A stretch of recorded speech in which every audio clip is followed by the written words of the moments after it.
मी ना आज मस्त अशी साडी वेअर केली होती. कशी दिसते, कलर तर खूप छान वाटतंय. आणि आज होती एकादश, आषाढी एकादश मोठी, तर माझी चालू होती इकडे देवपूजा सकाळी सकाळी. आज स्वयंपाकाचं काही टेन्शनच नव्हतं, कारण सगळ्यांना उपवास होतं आणि मी माझं करून खायचं होतं. आणि पोरी आल्या होत्या इकडं फोटोशूटसाठी. मग काय मी पण चान्स मारून घेतला, मस्त असे 4-5 छान छान फोटो काढून घेतले.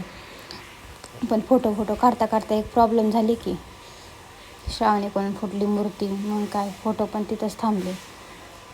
चालले होते एकूण ढकलं, तुझ्याकडे फुटली माझ्याकडून फुटली. मग काय म्हणलं, भांडणं करू नका. आणि ही मिरुगी बा कशी मिरते आमच्या मदत मरात. श्रावणी गेली मग फ्युकी आणायला आणि म्हणलं चला आपण जोडून देऊ. आणि आजीबाई गेल्या होत्या पंढरपूरला, तर बाळासाठी खुळखुळा घेऊन आल्या. आणि ह्या जिगीशाला बघा गंध लावून बसते. आजीनं खायला पण खूप मोठं आणलं होतं, असं छान छान गोड गोड सगळं.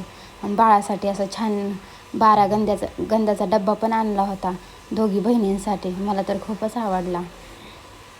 आणि वातावरण बघा इकडं कसं झालं, खूप पावसाचं वातावरण चालू आहे. आज तर खूप पाऊस पडला. मस्त इकडं गरम गरम साबुदाणा बनविला, कारण मामा येणार होता डबा न्यायला. मस्त असे छान चिप्स आणि पापड्या पण काढल्या.